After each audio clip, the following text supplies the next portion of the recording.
Muito obrigada pela presença de todo mundo aqui durante a semana, né? A gente conseguiu um espaço de tempo para poder refletir sobre um tema que, na minha opinião, é um dos mais inquietantes e mais reflexivos a respeito do que é viver aqui em cima dessa terra.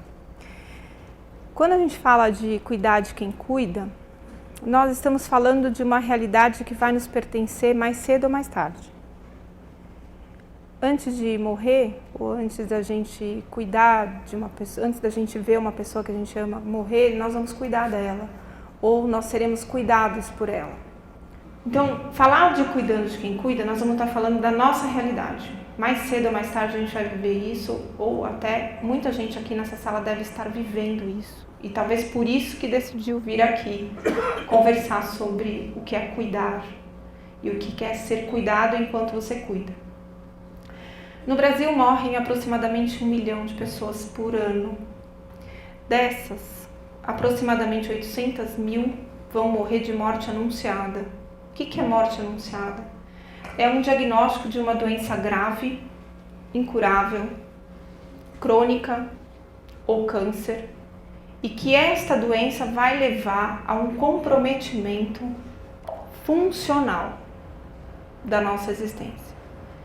Porque nós podemos ter saúde e não funcionar direito. A gente pode estar doente e funcionar direito. O que é o funcionar direito? Em linhas básicas, é comer sozinho, tomar banho sozinho, controlar xixi e cocô, conseguir se vestir, conseguir sair da cadeira e ir para a cama, da cama, ir para o chuveiro, do chuveiro ir para a sala, sozinho. Então essas atividades básicas da vida diária.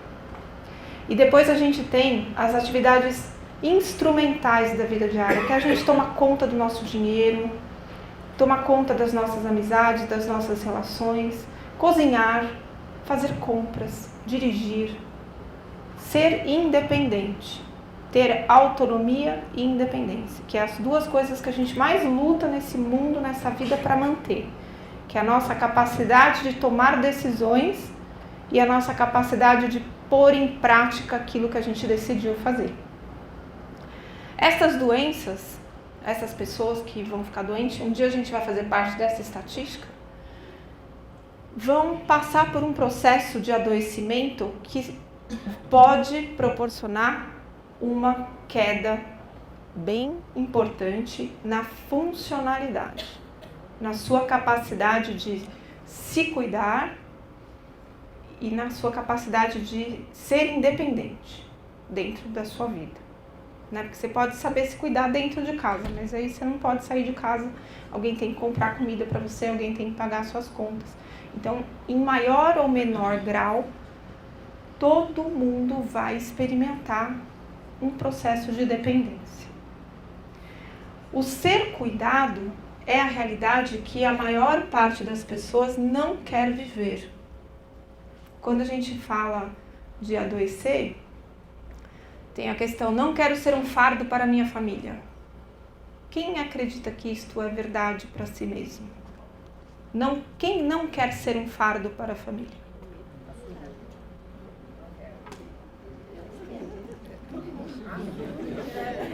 É a grande maioria, né?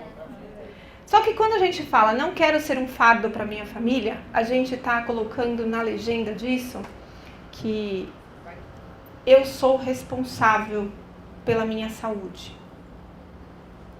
Eu só posso não querer dar trabalho se eu sou responsável pela minha saúde, se eu cuido da minha saúde. Se eu tenho alguma doença crônica, eu tenho pressão alta, eu tenho diabetes, eu tenho colesterol alto, eu estou acima do peso, eu estou fumando, eu estou bebendo, e eu não me comprometo a trazer saúde para essa minha realidade, é como se eu desse de ombros e falando, tô nem aí. Cada um. Ema, né? Eu vou fazer o que me dá na telha e aí as consequências disso, que cuidem. Afinal, tem a história, né? Coloquei os filhos, limpei a fralda deles, cuidei deles, agora é a vez deles de cuidar de mim. Esse caminho é um caminho sem curvas direto para o sofrimento, tá? É um caminho assim, linha reta, ladeira abaixo, olho na pista. Sofrimento. Só que as pessoas muitas vezes se cuidam, elas são responsáveis pela própria saúde, elas fazem todas as orientações que são recomendadas a respeito da manutenção do seu estado de saúde e mesmo assim elas adoecem. Porque faz parte do processo de viver correr o risco de adoecer. Ah, mas eu nunca fumei e agora eu tô com câncer de pulmão. Eu nunca bebi, mas agora eu tô com pancreatite, ou tô com cirrose. Né? Eu faço tudo certinho, por que acontece comigo? Minha mãe fez tudo certinho, ela fez todos os exames e aí deu câncer. Mas há 3 meses atrás todos os exames estavam normais. Isso é para a gente entender que a doença, o sofrimento e a morte vai bater na porta de todo mundo, mais cedo ou mais tarde. Aqueles responsáveis e os irresponsáveis. Aqueles que se cuidarem e aqueles que não se cuidarem. Então, quando eu proponho hoje da gente conversar a respeito do cuidar de quem cuida, eu posso estar ajudando todo mundo a pensar no que vai acontecer ou até no que já está acontecendo. Quem cuida de alguém aqui? Quem é responsável pelo cuidado de alguma pessoa? Em maior ou menor grau, a gente vai falar de todos os níveis de cuidado, desde quem paga a conta até quem troca a fralda. Tem bastante gente, né? É que vocês não estão vendo o que eu estou vendo daqui, né? Vocês estão vendo só quem está do lado e um pouquinho quem acendeu a mão, quem levantou a mão na frente. Mas muitas pessoas vivem essa realidade. E não é diferente. Quem é cuidado aqui? Quem recebe cuidados? Tem alguém que veio, que recebe cuidados dos filhos, dos amigos? Todo mundo recebe. Eu recebo muitos cuidados dos meus amigos. Que grau de cuidado? Os graus de cuidado, desde aqueles que se importam com o seu bem-estar, que te telefonam e perguntam se está bem, mas não liga só para saber, entendeu? Se eu falar, olha, eu preciso que faça o mercado para mim, a Sônia vai fazer o mercado para mim. A Sônia é minha melhor amiga. Se ela ligar para mim e falar assim, Sônia, é tudo péssimo, hoje precisa de alguém que faça o mercado para mim. Ela fala, por que você passa a lista que eu estou indo lá comprar? São pessoas que se responsabilizam pelo nosso bem-estar, não só material, mas também existencial. Que a nossa vida vale a pena porque essas pessoas existem. E às vezes elas só existem, só o fato delas existirem já é uma forma de cuidar da gente. Muitas vezes as pessoas vão experimentar isso pelos seus entes queridos que estão gravemente enfermos. A pessoa ela não consegue fazer mais nada. Mas mesmo assim, essa pessoa existe. E ela é respeitada. E ela é amada. E ela é cuidada. Porque toda a vida cuidada é uma vida digna. A gente tem aquela história, isso não é vida. Se eu ficar dependente, eu prefiro morrer. Se eu tiver um derrame, desliga o aparelho. Se eu isso, se eu aquilo, se aquele outro. Só que as coisas acontecem e você às vezes falou isso ao vento. Como aquele papo furado de boteco, assim, você está, né? Vai tomar uma cerveja e você come, não, se fosse comigo, se fosse com você, você vai experimentar uma experiência absoluta, você vai passar por uma experiência absolutamente inédita na sua vida, que nada fez você imaginar o que possa ser fazer cocô na fralda. Alguém já fez cocô na fralda aqui alguma vez, que ficou internado? Uma experiência... Pois é. E aí, quando tem alguém cuidando de você, que você fala, quero ir no banheiro, e alguém fala pra você, faz na fralda.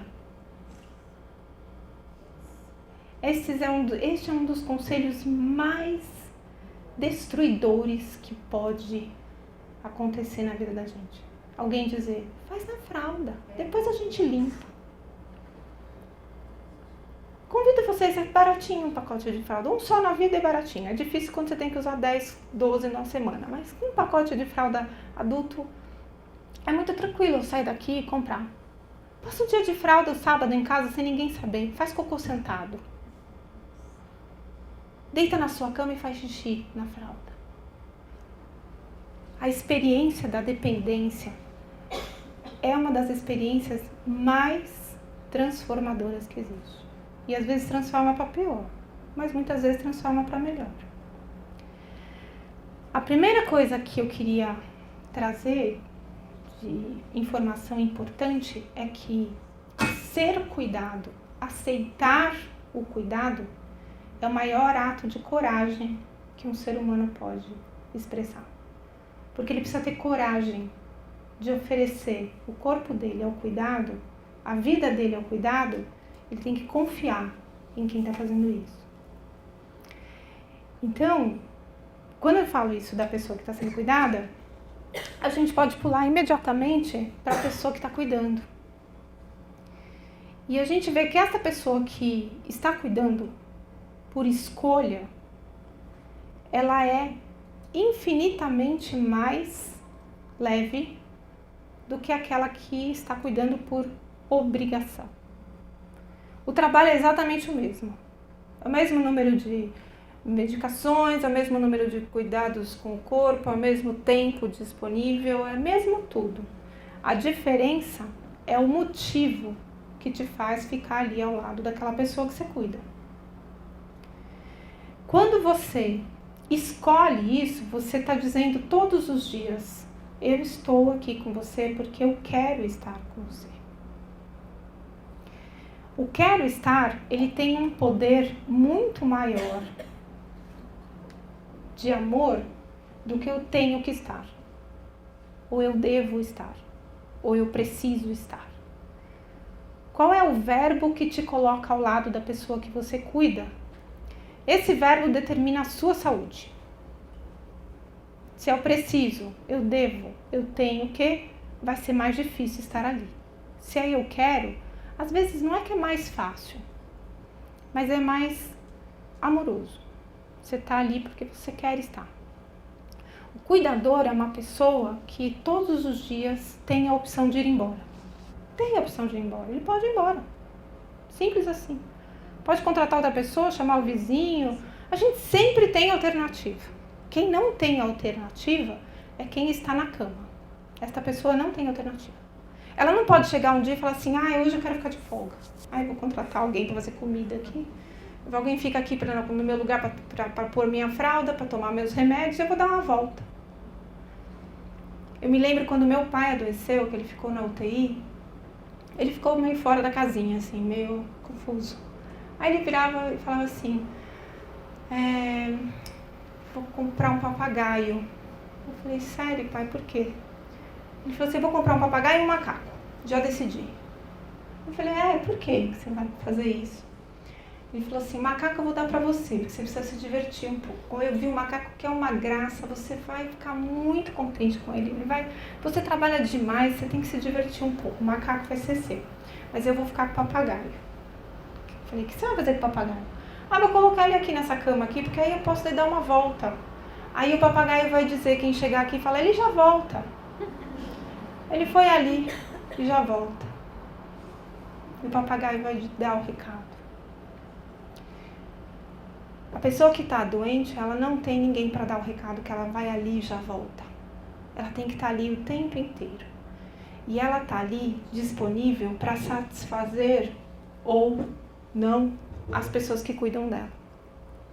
Então eu digo, quando eu vou dar aula para os médicos, para os profissionais de saúde, eu falo: você escolheu estar de plantão, o paciente não. Se ele está ali, é porque ele não tem escolha. Você escolheu, você foi trabalhar, você vai receber por isso, ninguém te obrigou, você não foi amarrado por plantão. Então, faça valer a pena te conhecer. Se você está ali porque você quer estar, o paciente não está a serviço de fazer com que você se sinta um médico incrível, uma enfermeira maravilhosa, uma assistente social muito esperto, né, uma nutricionista muito dedicada. O paciente não está a seu serviço.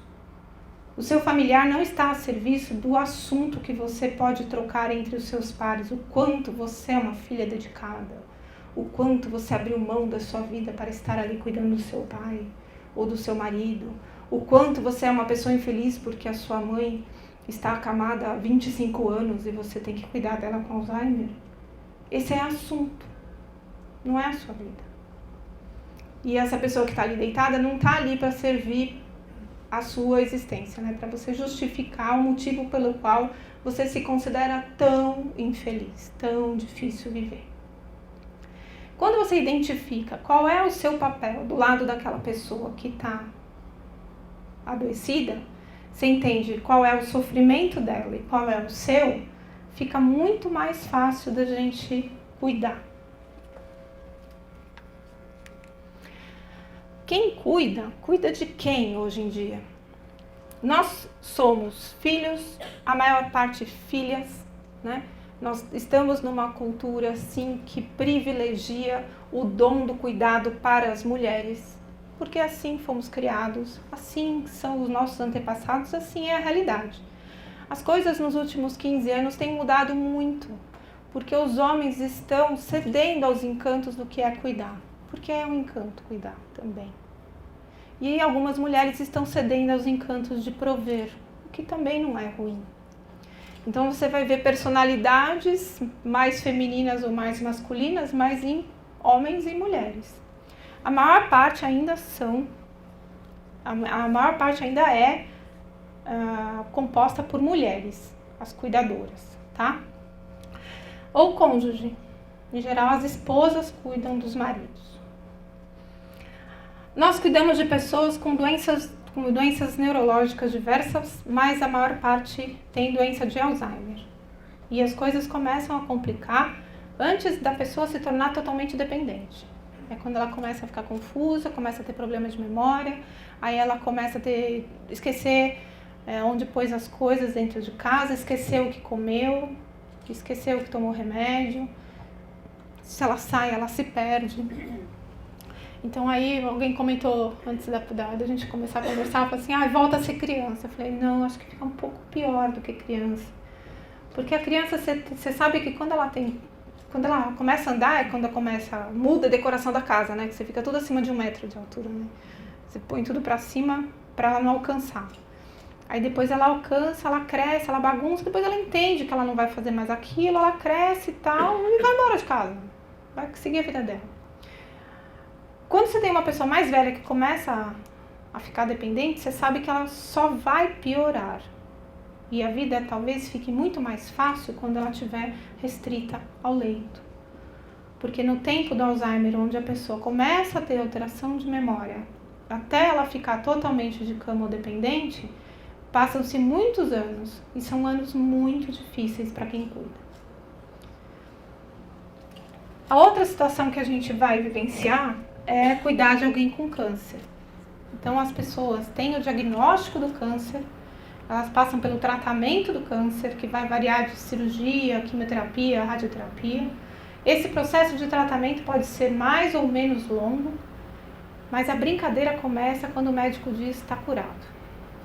Aí começa o processo do cuidado, de fato. Porque até aquele momento existia uma guerra. Né? O paciente está com câncer, você vai fazer tratamento, você tem que levar para fazer quimio, levar para fazer exame, leva para colher, para passar no médico, vai para o hospital, interna, tem uma infecção, tem outra, tem duas. É uma dinâmica muito constante de imprevistos. Só que depois a guerra acaba, termina o tratamento. E aí você vai ter diante do seu futuro uma pessoa mutilada muitas vezes, porque precisou fazer a cirurgia grande, uma pessoa debilitada pelo tratamento, enfraquecida e amedrontada, com que ela não sabe o que vai acontecer depois, ela não sabe o que vai ser a vida dela depois do câncer. E aí com esse processo é que a gente vai se deparar com a fragilidade. Mas afinal de contas você está curada, como é que você não consegue fazer as coisas? Mas eu estou fraca. Mas você está curada. Mas a vida vai ser desse jeito agora? Eu tô com problema de memória, eu esqueço as coisas. Eu não tô dormindo direito, tomei tanto remédio na época da quimio que agora eu não consigo dormir direito. Aí eu me sinto deprimida. Tem um monte de problemas que surgem depois da cura do câncer. Não é simples assim, tá curado e depois a sua vida volta linda, maravilhosa como era antes. Muitas vezes é aí que começa o papel do cuidador.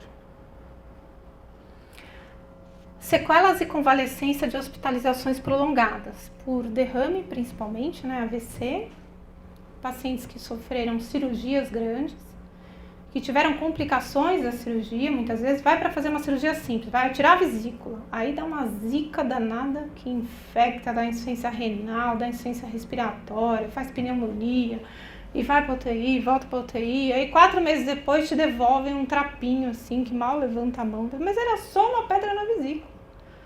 E toca o processo de cuidado mais meses em casa para poder ter essa convalescência.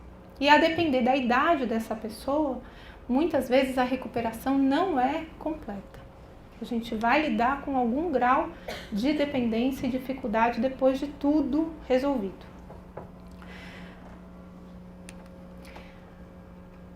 Eu vou fazer várias pausinhas aqui com trechos desse livro, que é a última grande lição, que eu recomendo que, quando vocês saírem daqui, providencie, que é um livro muito, muito bom de ler.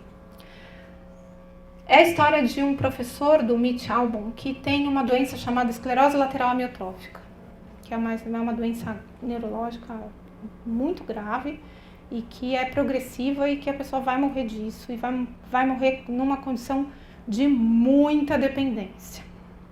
E o Mitch vai visitar esse professor às terças-feiras, ele pega o avião e vai passar a tarde. Alguém leu esse livro aqui? Ninguém? Ele vai passar a tarde com esse professor. O professor dele chama Morris. E aí o livro é um apanhado dessas conversas ao longo de alguns meses que ele teve com o professor. Num determinado momento, Morris diz para ele: a vida é uma série de puxões para frente e para trás. Queremos fazer uma coisa, mas somos forçados a fazer outra. Algumas coisas nos machucam, apesar de sabermos que não deviam. Aceitamos certas coisas como inquestionáveis, mesmo sabendo que não devemos aceitar nada como absoluto. Tensão de opostos, como o estiramento de uma tira de borracha. A maioria de nós vive mais ou menos no meio. Parece luta livre, pondero. Luta livre, ele repete e ri. Pode-se definir a vida dessa forma. E que lado vence? Pergunto. Que lado vence? Ele sorri para mim, os olhos enrugados, os dentes tortos. O amor vence, sempre. É sempre assim.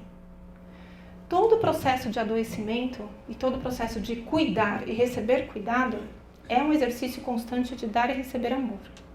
Se o seu toque naquele corpo não for movido a amor, a pessoa que recebe esse toque percebe isso. Ah, mas eu não estou num dia bom, Ana Cláudia, pelo amor de Deus. Não dá pra gente fazer tudo com amor 100% do tempo. Mas você pode, de uma forma amorosa, chegar para a pessoa que você cuida e falar: hoje não estou num dia bom.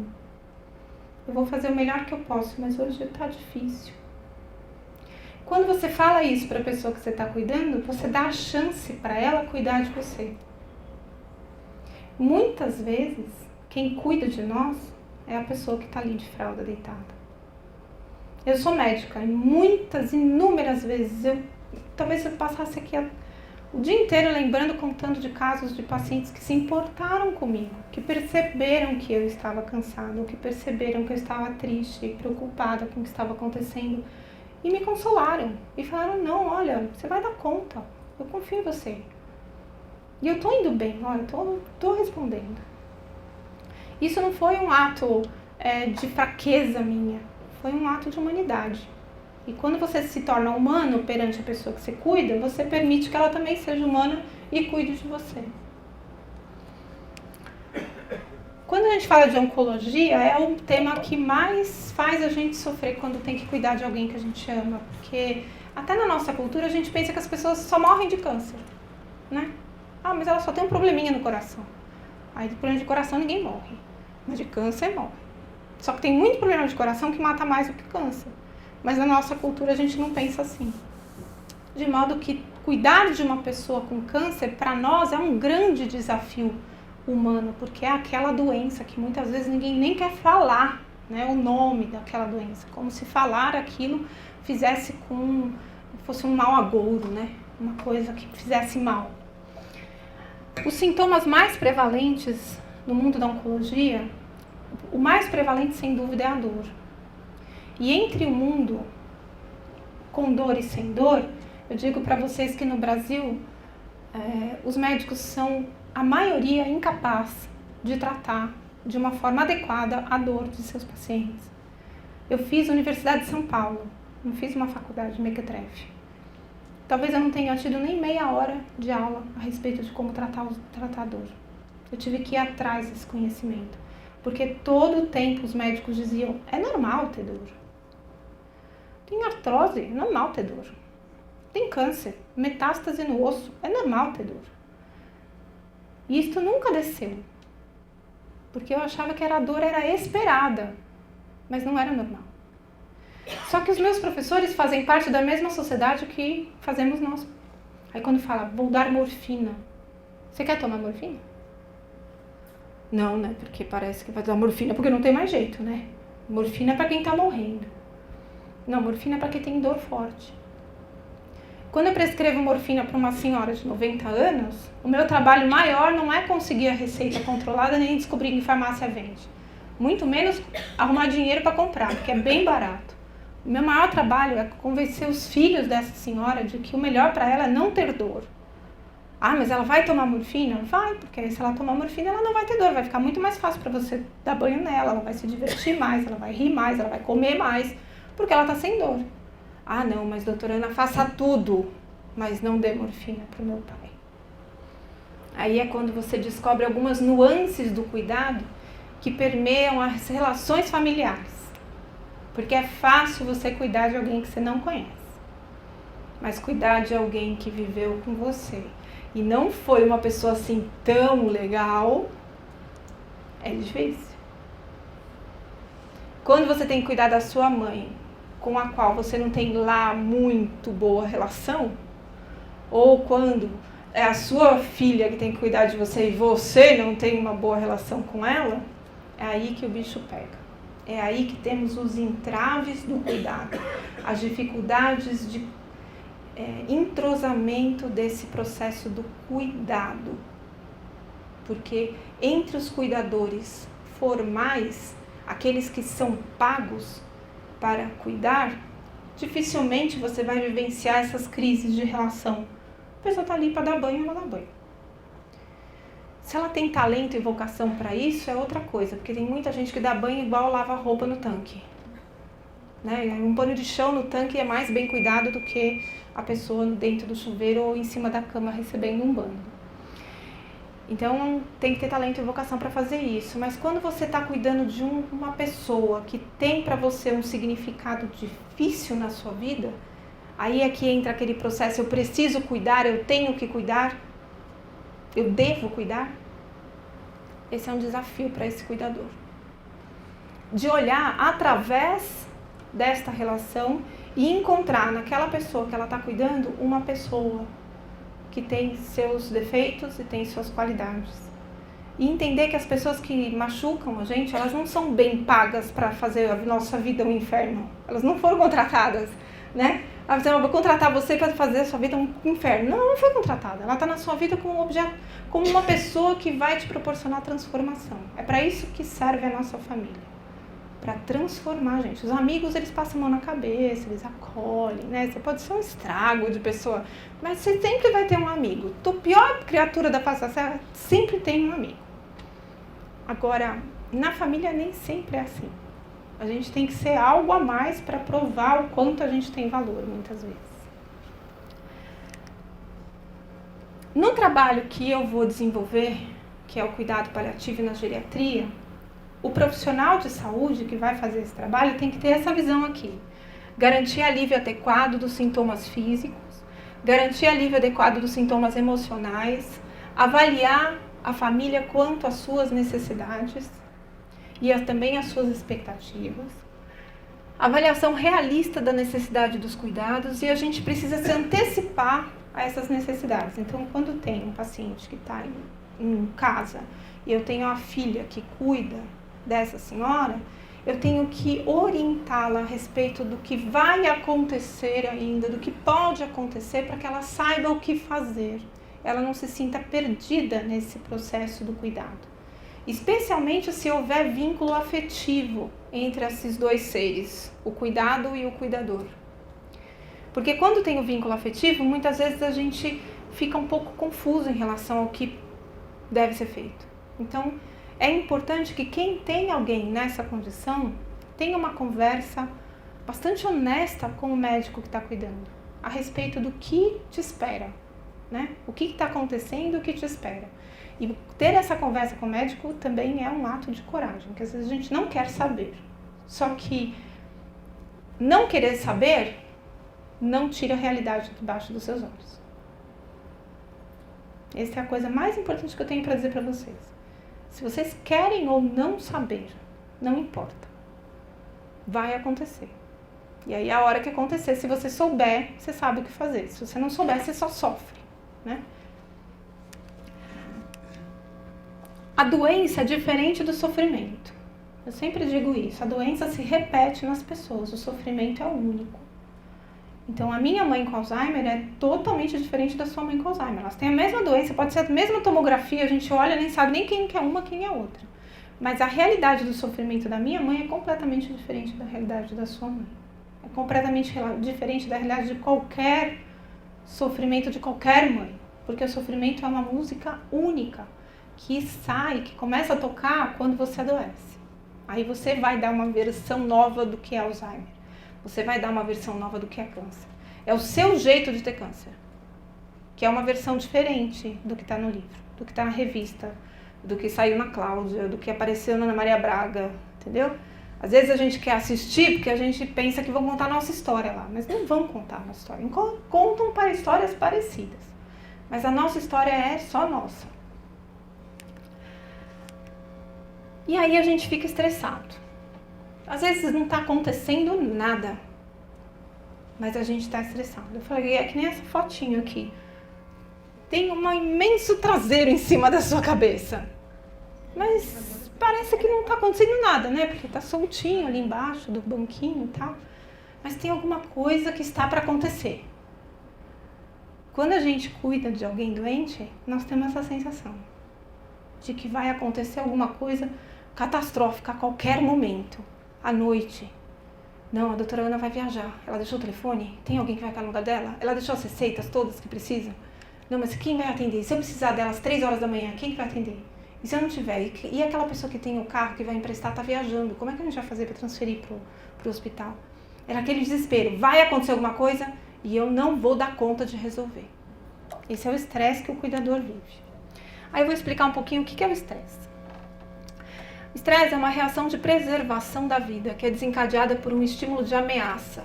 E é uma resposta que a gente traz para manter a nossa integridade, né? Como física, emocional, existencial. Então, a reação de estresse propicia o salvamento de uma vida. E a gente fala assim, nossa, é ruim o estresse? Não, desculpa, não é ruim, porque se a gente não tivesse estresse, a gente não estava nem aí para nada. E teria muito mais mortes do que tem. Porque quando você está estressado, você tenta se proteger, você tem uma reação. Essa reação é dividida em 3 aspectos: luta, fuga e tem uma terceira que é freezing, que é paralisia.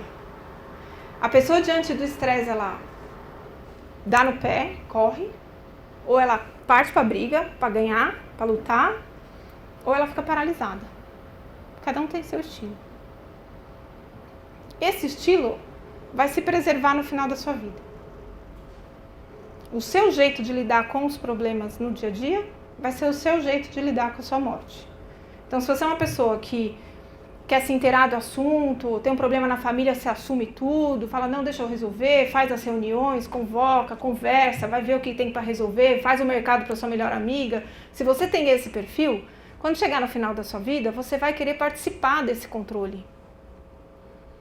Agora, se você sempre delegou para o seu marido, para sua esposa, chamou o seu irmão, o tio, né, ficou na sua, tá aquele confusão na sala, todo mundo brigando, você fala, com dor de cabeça, vou dormir, preciso deitar um pouco, aí vou. Você sempre sai da arena quando os leões estão lá se matando, assim será o fim da sua vida. Você vai também estar à margem do processo.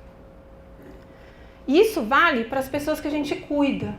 Porque quando a gente cuida de pessoas, a gente conhece quem elas são.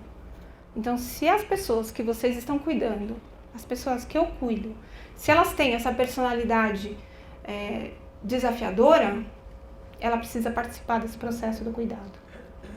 São essas pessoas que dão muitas vezes mais trabalho, porque ela briga com você. Você fala, mas mãe, tem que agora tomar remédio.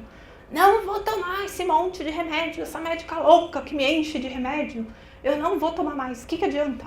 E aquela briga, cada comprimido suado para conseguir tomar. E mistura no mingau. Mas tá com gosto ruim, você colocou coisa nessa coisa aqui. É a pessoa que quer participar. E ela tá brigando porque é o único jeito que ela encontrou de mandar em alguma coisa. Se você tem um familiar assim, você tem que fazê-lo com que ele participe do processo. A sua vida vai ficar mais fácil, entendeu? Mãe, olha só, tem 5 remédios para você tomar. Que hora você quer tomar, meu anjo? Né? Talvez seja bom se você tomasse de manhã, porque se tomar à tarde deve dar dor de barriga. Mas se você preferir ter dor de barriga, tudo bem, a gente tem um Buscopan para tomar, né? Aí você faz com que a ideia boa seja dela. Mas aí a gente não quer fazer direito, a gente quer estar certo. A gente não quer que as coisas deem certas, a gente quer ser reconhecido como quem manda. Aí eu recomendo, tem psicólogo aqui? Deixa o cartão, porque aí você tem que fazer terapia. Quando você começa a brigar para estar certo, tem alguma coisa errada com você. Quando você, eu falo, tem a turma que fala assim, ela se acha. Assim, quando você se acha, você se perdeu. Tá perdida. Se perdeu completamente. Você se achou, você se perdeu. Você tá achando que você tá super 10, tá perfeito, tudo lindo, maravilhoso. Acabou de trocar, faz cocô de novo. Aí você liga pro médico assim, escuta, mas tá fazendo cocô demais aqui. Tem que, o que eu vou fazer? Diminui o laxante? Aumenta o laxante? Não, porque fez cocô no horário que você não queria que fizesse cocô. Essa coisa de controlar tudo, de não partilhar o cuidado, com uma pessoa que tem uma personalidade mais forte, mais ousada, só vai trazer encrenca na sua vida. Vai ser uma guerra todos os dias. Vai ser uma briga de 12 em 12 horas, de 8 em 8 horas. Ao passo que se você cuida de uma pessoa que sempre foi tranquila, passiva, resignada, se você toda hora perguntar para ela, mãe, você quer abacaxi ou manga? Você quer melão ou laranja? Suco de limão ou abacaxi? Ela vai ficar muito estressada, porque ela não quer decidir. Ela nunca quis decidir. Então não é agora que ela vai ser obrigada a fazer isso. Isso gera estresse. Quer o quê? Não quero nada. Então você precisa primeiro conhecer quem foi a pessoa que você está cuidando antes de ela adoecer. Isso facilita. Embora quando a gente adoecer, talvez a gente conheça pedaços nossos que nunca foram avaliados antes na nossa vida. Tem uma história que eu aprendi em recursos humanos, foi numa aula de recursos humanos que eu ouvi, que nós somos 4 pessoas. Eu sou 4 Ana Cláudias. E não sou esquizofrênica, não tenho personalidade fragmentada. Sou normal. Quer dizer, não muito, mas funcional, pelo menos. Todo mundo tem essas 4 personalidades. Todos. A primeira Ana Cláudia é a que eu conheço e mostro para vocês. Apresento-lhes. A segunda Ana Cláudia é aquela que eu conheço, mas vocês não. Só eu sei quem é. A terceira Ana Cláudia é aquela que vocês conhecem e eu não faço ideia quem seja. Porque é a Ana Cláudia que mora na mente de vocês. Que vocês imaginem que seja Ana Cláudia. E eu não sei, porque eu não estou na mente de vocês, eu não sei dizer quem sou eu aí dentro. E tem a quarta Ana Cláudia, que é aquela que vai aparecer na minha vida quando se deparar com uma situação que nunca experimentou antes. Então, a Ana Cláudia órfã, eu só conheci quando meu pai morreu. Eu podia imaginar, não, quando meu pai morrer eu vou ser tal coisa. Não fui. Surpreendentemente, não fui. Aquelas coisas que a gente tem certeza, não tenha. Porque quando acontecer com você, você não vai saber como você vai ser. Quem vai ser você quando você não souber quem é? Quem você vai ser quando você tiver Alzheimer? Se todo mundo aqui passar dos 80, nós vamos tirar para o ímpar. De 1 em cada 2 tem Alzheimer. Se a gente quiser passar dos 80, nós vamos ficar gaga. É isso, é o preço, né? Mais cedo ou mais tarde, né? São os gagás precoces e tem os gagás tardios, que vão ficar com 100 anos, ele não sabe se hoje é terça ou quarta. Quando você for quem você não sabe quem é, você vai mostrar de fato quem você é. Jogo de palavras. Então, quando você for quem você não sabe quem é, então quando você for uma pessoa com Alzheimer, uma pessoa com câncer, uma pessoa com doença cardíaca, muito, muito adoecido, você vai mostrar para o mundo quem você é de verdade. Não é louco isso? Porque quando a gente está bem, a gente quer disfarçar. Então, eu encolho a barriga, né? Eu pinto os olhos, eu ponho um óculos, eu arrumo o cabelo. Eu faço cara, eu olho pra você e falo assim, eu sorrio e tô te odiando. Mas eu sorrio, porque eu tô disfarçando, né? Tô querendo ser agradável. Ou eu brigo muito com uma pessoa que eu amo só pra ela aprender a dar valor a mim. Né? Que a gente fala assim, né? Vou brigar mesmo, porque aí dá valor e tal. Você adora aquela pessoa, ela não precisa nem dar valor nenhum em você. Mas você adora, mas você se faz de difícil, que é para receber a devida valorização. Só que quando você estiver na horizontal, acabou a sua capacidade de fingimento. Acabou. Você vai ser aquilo que você nasceu para. Infernizar alguém? Amar alguém? Como que vai ser? Para que você nasceu? Se você ficar na horizontal, qual vai ser o papo da feira? Se alguém for cuidar da Ana Cláudia, o que vão dizer dela? Nossa, a doutora Ana é tão difícil de cuidar. Nossa, ela é brava pra caramba. Ela é grossa, ela gospe. Ela é muito ruim, ela não come nada. Ou não, a doutora Ana é uma delícia de cuidar. Nossa, ela é tão querida, tão tranquila. Ela gosta de conversar, ela adora música. O único problema é que ela quer que lave o cabelo todo dia. Mas paciência, né? Do que vão falar de mim quando eu estiver sendo dependente? É essa pergunta que você tem que se fazer todos os dias. Quem você vai ser quando alguém for cuidar de você?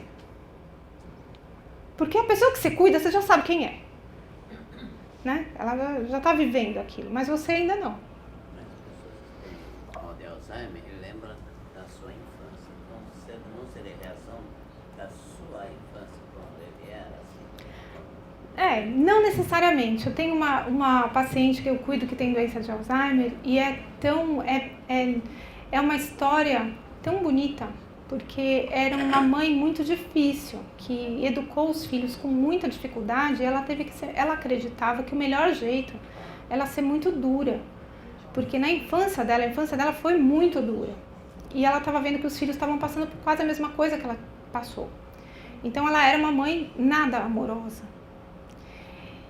E aí agora que ela está com a doença de Alzheimer avançada, ela é a pessoa mais doce do planeta. Eu vou examinar, eu abaixo assim para examinar, ela me enche de beijo, ela me abraça. A filha chega perto, ela beija, ela fala eu te amo. Então, esse processo dela tá ao contrário do que ela viveu. Ela não recebeu o amor que ela está dando agora, depois de ficar demenciada. Mas a essência dela era essa. Ela não recebeu. Ela achou que não era para dar, porque ela não recebeu. Mas a essência dela era amor. Eu acredito que a essência de todo mundo é que a gente passa a vida tentando disfarçar, né? Querendo ser difícil, querendo ser agradar e tudo mais. Mas, de fato, a essência de todo ser humano é amor. Se você fizer com amor, o teu final de vida vai ser legal também. Independente se você está na horizontal ou não. Se passou isso no seu dia a dia, não é que você fala assim, depois que eu me aposentar eu vou ser uma pessoa legal. Não vai dar, entendeu? Não vai dar. Não, eu tenho que ser duro no trabalho, eu tenho que ser bravo, eu tenho que ser desagradável. Não dá pra você ser duro, ser firme amorosamente. Aliás, uma bronca amorosa, ela é muito mais dolorida do que uma bronca com raiva. Porque a bronca com raiva, você se revolta. A bronca amorosa, você tem que receber todas as chicotadas. Todas, uma por uma. Ela é muito mais educativa do que aquela bronca dada com raiva, dada com ódio. Então, até para você educar, liderar, gerenciar, você tem que ter amorosidade no seu processo. E não adianta dizer que em casa é de um jeito, no trabalho é de outro. A falta de integridade do ser humano também é refletida no fim da vida. Você vai ser aquilo que você disfarçou ser. Reação de luta ou fuga, que vai gerar alterações hormonais, imunológicas, sensoriais que possibilitam a luta ou fuga do estímulo estressor. E é uma ativação direta do sistema nervoso autônomo. E não existe controle sobre isso. Uma vez que desencadeia o processo de estresse, não há o que você faça para fazer com que ele não aconteça. Ele pare de acontecer, tá? Na vida moderna, a gente tem constantes ameaças à nossa integridade. É o trânsito, é a chuva, é o salário, é o imposto, a corrupção, a violência. E além de tudo, tem que trocar 5 fraldas. Tem que comprar os remédios que aumentaram. Tem que lidar com um sistema de saúde que está tendendo à falência. A gente tem muitos estímulos estressores no dia a dia nosso. E muitas vezes eles não nos dão a chance de lutar ou fugir. A gente tem que ficar ali. Você está no meio do trânsito, eu tenho que chegar... Eu moro perto do Einstein e faço assistência aos pacientes em final de vida, de cuidado paliativo, no hospice do HC que fica no Jaçanã. Então, esse percurso, para mim, é de profundo estresse. Quando eu paro na marginal, que eu vejo até onde a vista alcança, faróizinhos vermelhos, eu experimento essa reação de luta ou fuga. Só que eu não posso nem lutar nem fugir. Eu tenho que ficar ali, cozinhando na minha reação de estresse. Tentando buscar uma forma de sobreviver naquela 1h30 que eu vou ficar ali dentro daquele carro. E o único jeito que a gente pode vivenciar uma reação de estresse é não vivenciar. O melhor jeito da gente se salvar dela é não vivenciar. E se a gente não tem muitas vezes alternativa, nós precisamos passar por um processo de reconhecimento, de mudança no nosso jeito de interagir com aquele processo. Então, ou eu bem mudo o meu jeito de lidar com o trânsito, ou eu vou adoecer, ou vou ter que sair de onde eu amo trabalhar. Às vezes, o seu processo de estresse é com a pessoa que você cuida. É a sua realidade. Ou bem você modifica a forma de lidar com ela, torna essa realidade mais fluida, mais tranquila de ser vivenciada, ou você delega isso para alguém fazer, ou você vai adoecer. São essas 3 opções, só. Não tem nenhuma das anteriores. Ou você vai ser feliz fazendo, ou você vai adoecer, ou você vai mandar alguém fazer. Essas 3 oportunidades para passar por isso. A imaginação do estímulo já pode desencadear o estresse. Nós temos um cérebro, muitas vezes, um pouco medíocre em relação ao processo que desencadeia a reação. Então, exemplo fácil de fazer, prático. Fechem os olhos. Imagina na sua frente que tem um limão bem madurinho. Você está com uma faca na mão. Aí você vai cortar o limão no meio. Aí agora você pega esse meio limão e põe na sua boca. E dá uma dentada bem firme neste meio limão. Quem salivou? Quem encheu a boca de saliva? Eu só de falar eu fiquei... É voluntário? Você pensou, agora eu vou salivar? Não. Você só imaginou o limão na sua boca. É uma reação condicionada. E o seu cérebro não entendeu que era só um exercício de imaginação que a gente está fazendo no meio de uma aula. A gente não está com o limão na frente. Ninguém aqui está com o limão na mão. Ninguém botou o limão na boca. Só que o seu cérebro não identificou isso. O que acontece quando você faz esse estímulo constante na sua cabeça? Você determina reações corporais involuntárias que respondem ao seu pensamento, à sua imaginação. Então, sabe aquela briga que você teve na semana passada? Todo mundo brigou a semana passada. Aposto, difícil alguém não ter brigado.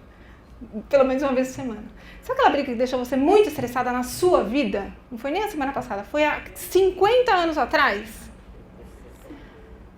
Sabe? Todo mundo tem uma história de uma briga terrível, uma surra que você levou quando você tinha 10 anos de idade. Uma discussão com seu pai, uma discussão com seu irmão, uma briga com sua esposa, quando você mandou seu filho embora de casa. Um drama. Algo que tenha durado entre 10 e 15 minutos. Cada vez que você se lembra disso, você repete para o seu corpo tudo de ruim que aquilo desencadeou a primeira vez. Por isso que eu digo, realmente não vale a pena remoer dramas.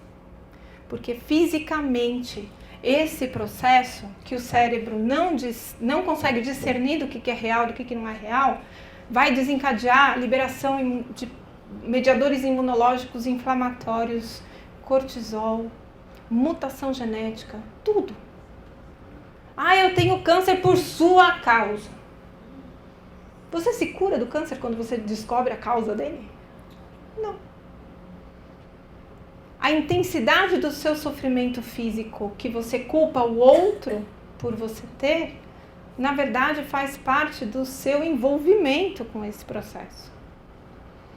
Tem uma piadinha infame que fala qual o papel da galinha e do boi no bife a cavalo. Já ouviram essa? A galinha está envolvida no prato. O boi está comprometido. Você só entra no bife a cavalo, o boi, se for boi, se tiver morrido. Essa escolha de estar envolvido num processo ou comprometido com ele é o tempo todo. Você pode se aborrecer com uma discussão, você pode se aborrecer com uma fase da sua vida. Mas o quanto você se aborrece, o quanto você se compromete com esse aborrecimento é o que traz repercussões para a sua vida e para a sua saúde. Se você está envolvido, tudo bem, você não precisa fechar a porta e fingir que não é com você. Você está envolvido com o processo, você faz parte daquele drama, mas você não precisa se comprometer tão gravemente num drama, porque a repercussão vai ser no seu corpo. Não tem outra, não dá para você ficar chateado e o outro responder por isso. Quem chupou o limão somos nós, não foi o vizinho. Aumento dos níveis, então, de adrenalina, de cortisol, hormônio da tireoide, vasopressina, aumenta o açúcar no sangue e porque dá a sensação de aumento de necessidade de energia. Então, é como o corpo interpretar, senão a gente vai ter que sair correndo, então tem que liberar açúcar no sangue para dar conta dos músculos conseguirem fugir, de fato, né? Olha que interessante, um estudo que foi feito com a diminuição da resposta inflamatória causada por uma substância chamada cortisol e adrenalina, que são substâncias que moram habitualmente no nosso corpo. Então, o experimento da sacarina, sabe aquele adoçante? Então, pegaram as pessoas e deram um imunossupressor, uma substância que diminui a imunidade, junto com sacarina. E aí eles viram que reduz a imunidade, porque eles deram um redutor da imunidade. Só que quando este processo é aprendido, as pessoas tomaram sacarina com placebo e houve resposta imunossupressora. Então, só de você achar que vai ter um problema, você tem. Entende a gravidade do processo de construção de sofrimento que a gente tem, a fábrica de construção de sofrimento que a gente tem dentro da nossa cabeça? Entendem a complexidade desse processo? E quanto a gente se submete nisso todos os dias gratuitamente? Tem aquela pessoa que você detesta, e aí você encontra com ela no supermercado e você fica muito estressado porque você encontrou a pessoa no supermercado. Aí toda vez que você sai de casa, que você pensa que você vai encontrar com a pessoa no supermercado, você já está estressado. Não é assim? Não é essa coisa mais ridícula que acontece todo dia? Só que, gente boa, a vida é curta demais pra gente desperdiçar esse tempo.